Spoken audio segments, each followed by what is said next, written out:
Action news के social media platform पर आपका इस्तकबाल है।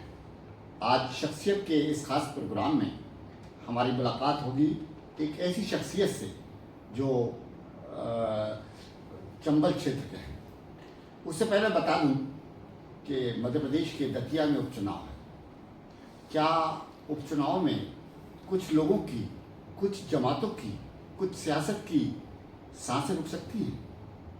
शायद रुक सकती है, क्योंकि अब ऐसा पता चल रहा है कि भोपाल शहर से लेकर AIM की हरी पतंग अब चंबल तक पहुंच रही है। जो पतंग बैरिस्टर असदुद्दीन ओवैसी की भोपाल के गली मोहल्लों से गुजरकर बुरहानपुर मालवा होती हुई अब चंबल पहुंच रही है।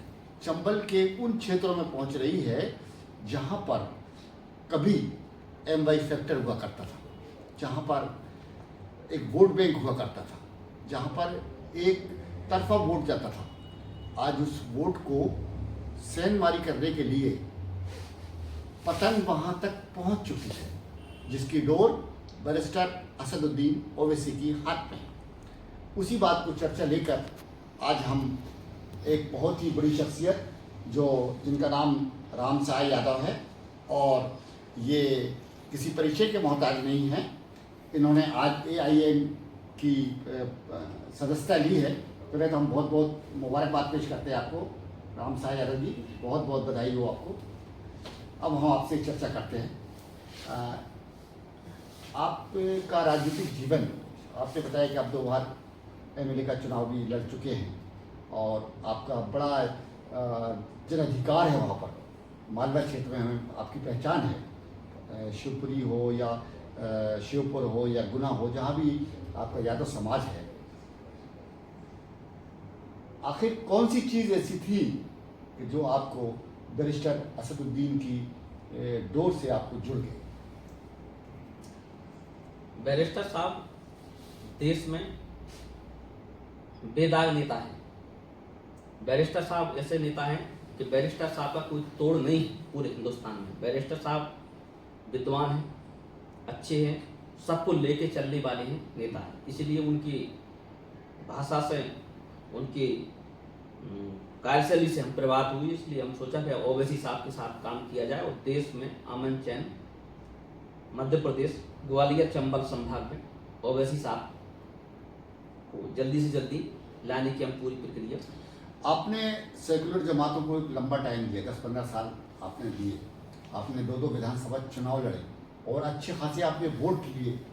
मतलब उस कंडीशन में जब नफरत की आंधी चल रही हो, उस हालात में आपने करेरा विधानसभा से आपने 2 बार चुनाव लड़ा और अच्छे खासे वोट लिए।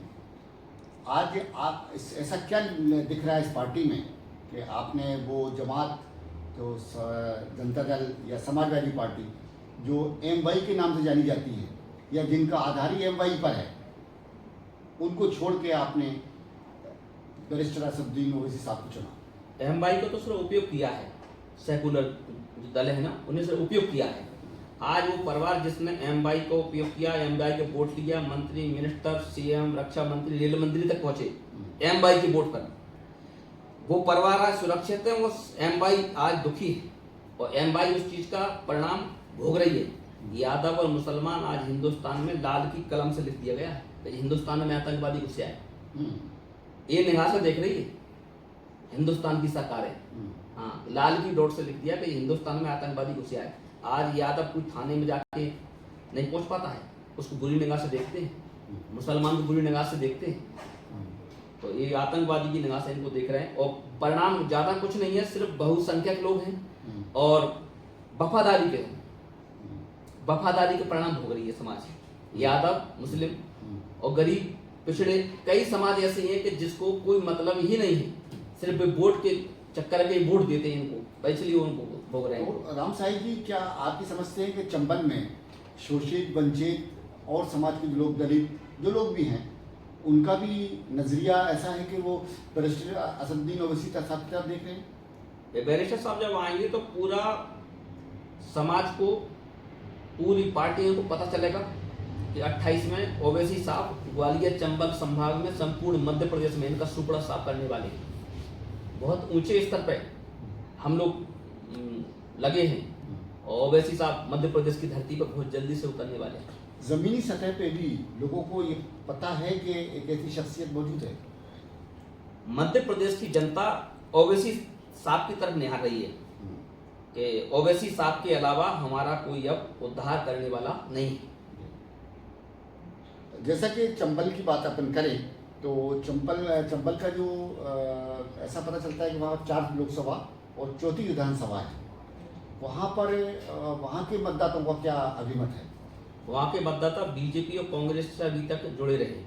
बीजेपी हो चाहे कांग्रेस हो, वहाँ कोई पार्टी नहीं है, ना वहाँ कोई ना बीजेपी ना कांग्रेस है। वहाँ तो सिर्फ सिंधिया परिवार है और सिंधिया परिवार के अलावा वहाँ जनता किसी को ना कोई पार्टी पहचाने ना कोई जानती किसी को।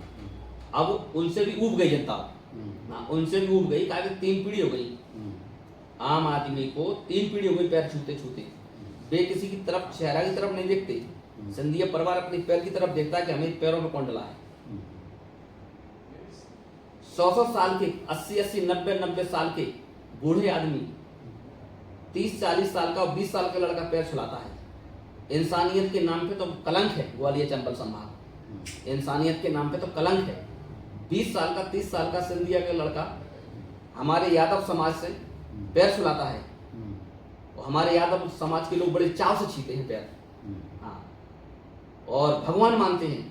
महिलाओं से आरती उतरवाते हैं। ऐसे कई फोटो वहाँ पे है कि जो समाज के लोगों ने महिलाओं ने आरती उतारी। महिला सिर्फ 2 लोगों की आरती उतार सकती है, या पति की या भगवान की, तीसरी किसी की आरती उतारने में नहीं है। और तीसरे की आरती अगर उतार सकती है तो भाई की उतार सकती है। तो भाई है तो भाई ने फिर पैर क्यों नहीं छुए? उस महिला जिस महिला ने आरती उतारी सिंधिया की, तो उस पैर क्यों नहीं छुए? उसने पैर छू लेता ना, हाँ, तो फिर या तो उसने कुछ और समझा कि मैं भगवान से भी ऊपर हूं। एक दिशा है अभी ग्वालियर चंबल संभाग, देश पूरा आजाद हो गया, 800 जिला, लेकिन 8 जिला आज भी गुलाम है। अब आने वाले समय में आप जैसे लोग इस मिशन को आगे बढ़ा रहे हैं, क्या भविष्य देखते हैं आप? 2018 बाई इलेक्शन में जी न्यूज चैनल पे मनोज साहब जो इंडिया टीवी में है आजकल, उनके सामने मैंने बोला था, आप गूगल पे सर्च करके देख लीजिए। मैंने कहा था कि ग्वालियर चंबल संभाग में 2018 बोला था मैंने, डेविड पे बोला था मैंने, जब 2018 में बोला था कि जब तक ग्वालियर चंबल संभाग में सिंधिया चुनाव नहीं हारेगा, जब तक तुम्हारा विकास नहीं हो सकता। और 19 लोकसभा चुनाव हार गए हमारे यादव समाज से। राम साहब जी यादव साहब, आपकी इतनी ज़्यादा आदर सम्मान है बैरिस्टर असदुद्दीन ओवैसी साहब के लिए, कभी मुलाकात हुई? हाँ, एक बार साहब से हमारी 2 महीने पहले, हमारी अभी सर्दियों में मैं दिल्ली में था, मैंने साहब के लिए फ़ोन लगाया। हमने कि साहब मैं राम साहब है। बोले जी राम साहब है, बोलो। हमने साहब आपसे भेंट करना है। बोले 3 बजे हमको फ़ोन लगाइए। 12 बजे हमने फ़ोन लगाया, मैंने 3 बजे को हमको समय दिया। तो 3 बजे फिर हमने जानकारी ली कि साहब है कि नहीं। जानकारी पड़ी कि साहब कहीं पार्लियामेंट में निकले हुए हैं। फिर हमने नहीं लगाया। जब 3 महीने से हमारी कोई बात नहीं हुई साहब से, और साहब ने कहा था कि आप राम साहब आपसे वो जल्दी से भेंट हम करें। राम साहब जी, आपकी आवाज़ बैरिस्टर असदुद्दीन ओवैसी साहब तक भी पहुँचेगी, और जैसे कि यहाँ की जो पतंग है मध्य प्रदेश से उड़कर आपके चंबल तक पहुँचेगी और आपके हाथ में उसकी डोर होगी। अब देखना ये है कि उसको आप कितनी ऊंचाई तक ले जाते हैं और कितने लोगों की नींद हराम करते हैं। पतंग की डोर जो है वो हमारे बैरिस्टर साहब के हाथों में है। हम बैरिस्टर साहब के हम लोग जैसे भगवान कृष्ण ने पर्वत उठाया था ना, तो उसके में जो ग्वालवाल जो लगे थे ना, लाठी लगा के, हम लोग ग्वालवाल हैं। बैरिस्टर साहब गोवर्धन पर्वत से हम उठाए, पूरे संपूर्ण भारत का जुम्मा बैरिस्टर साहब लिए हैं। हम बैरिस्टर साहब के साथ साथ ना हम लोग उनके संग जो ग्वालवाल है जो वो है, हम लाठी लगाए हैं। लेकिन हमको घमंड हो गया कि लाठी तो हम लगाए तो हम उठाएं। बैरिस्टर साहब जब थोड़ा नीचे कर देंगे तो पूरे, तो हम कुछ नहीं है, बैरिस्टर साहब हैं जो संपूर्ण भारत का जुम्मा लिए हैं ना, गोवर्धन पर्वत जैसा, भगवान कृष्ण जैसा, वो हमारे बैरिस्टर साहब हैं, हम उनके सखा हैं। चलिए, आपकी मनोकामना पूरी हो और देखने समय का इंतज़ार है कि आप चंबल में पतंग को कितनी ऊंचाई तक ले जाते हैं। आप हमारे कार्यक्रम में आए, बहुत बहुत धन्यवाद।